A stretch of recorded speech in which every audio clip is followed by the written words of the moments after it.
దుర్గా ప్రసాద్ చిన్ని. ఈయన పేరు త్వరలో తెలుగు ఇండస్ట్రీ వాళ్ళ పోస్టుల మీద రాసుకుంటాం మనం. ఏదో ఒక ఫార్మేట్ ఆర్టిస్ట్ గానో, డైరెక్టర్ గానో, రైటర్ రచయిత గానో. ఈయన ఎవరో నాకు తెలీదు. ఎప్పుడో ఒకప్పుడు సడన్గా అలా రోల్లో తగిలిన ఒక షార్ట్ ఫిలిం చూసి చాలా నచ్చేసి కొన్నేళ్ళ క్రితం కదండి, 1 year అవుతుంది. అప్పుడు థియేటర్లో ఉన్నాను నేను, మీతో కనెక్షన్ కూడా లేదు. ఆ షార్ట్ ఫిల్మ్ గురించి నాకు తోచిన 4 మంచి మాటలు రాసి షేర్ చేశాను ఆ ఫేస్బుక్లో. దాని పేరు ఇస్త్రీ బండి. అది ఇప్పుడే తెలిసింది ఈతో మాట్లాడుతుంటే. దేవకట్ట గారి దగ్గర అసోసియేట్ ఫణీంద్ర అని ఆయన డైరెక్ట్ చేశాడు, ఈయన యాక్ట్ చేశాడు. ఫాదర్ అండ్ సన్ బాండేజ్లో ఒక అద్భుతమైన యాంగిల్ అది. చాలా దాదాపుగా ఒక చిన్న సైజు సినిమాని అందంగా చూసినట్టు, క్లుప్తంగా చూసినట్టు చాలా బాగా రాసుకున్న స్క్రిప్ట్. ఇప్పుడే చెప్తున్నారు ఆ స్క్రిప్ట్ కూడా అయింది అని.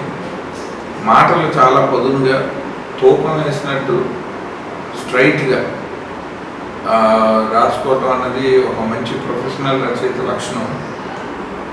అలాంటిది ఇంత చిన్న వయసులో ఈయన ఆల్రెడీ షార్ట్ ఫిలిమ్స్లో అలా రాసుకున్నాడని అది చూస్తే నాకు చాలా ఆశ్చర్యంగా ఉంది.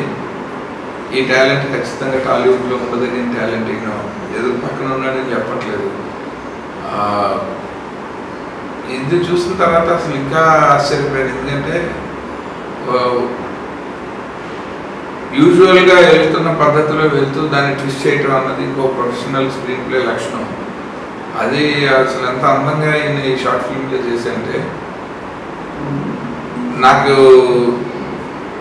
దీన్ని యాక్చువల్లీ మీరు అందరూ చూసిన తర్వాత నేను నా ఫేస్బుక్ పేజ్లో రాస్తానంటే, ముందు రాస్తే చెప్పేయాలి వాళ్ళు అనుకోండి. దాని గురించి ఎక్కువ మాట్లాడలేకుండా నన్ను రిస్ట్రిక్ట్ చేసేస్తున్నారు. సో డెఫినెట్గా డూ వాచ్. నా పేరు రాసుకున్నా. This is your V N Aditya. Thank you for this opportunity. ఇది నా త్రూ రిలీజ్ అవటం నాకు చాలా హ్యాపీగా, ప్రౌడ్గా ఉంది. అండ్ డెఫినెట్గా ఈ షార్ట్ ఫిలింలో ఈయన రాసుకున్న ఐడియాలజీ ఖచ్చితంగా నేను పర్సనల్గా every time again and again నేను ఫీల్ అయ్యి నా మాటల ద్వారా నేను చెప్పే విషయాలే అవి.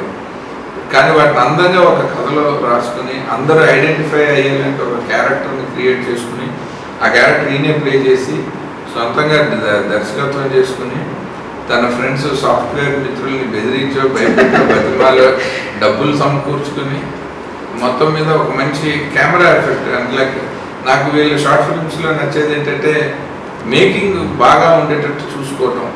ఎందుకంటే షార్ట్ ఫిల్మ్ అనగానే ఏ చెదారం పడితే అది ఆడియన్స్ మీద రుద్దకుండా దాని ప్రొఫెషనల్ స్టైల్ ఆఫ్ మేకింగ్. అంటే ఇప్పుడు సినిమా ఒక 40 రోజులు తీస్తే మనం ఎలా తీస్తామో దాన్ని ఒక 4 రోజులు తీసి చూపించటం అది బాగా నచ్చింది. సో అంత ప్రొఫెషనల్గా రికార్డింగ్ చేసుకొని ప్రాప్స్ అన్ని సెట్ చేసుకుని మంచి సూటబిలిటీ ఉన్న ఆర్టిస్టులు తెచ్చుకుని నాకు ఈయన ఫాదర్ రోల్ వేసాయని కూడా నాకు ఇస్త్రీ బండిలోను ఇందులో రెండిట్లోనూ చాలా నచ్చారు ఆయన. సో డెఫినెట్గా ఏ కోణంలో నుంచి చూసినా ఇది ఒక మంచి సినిమా మెటీరియల్.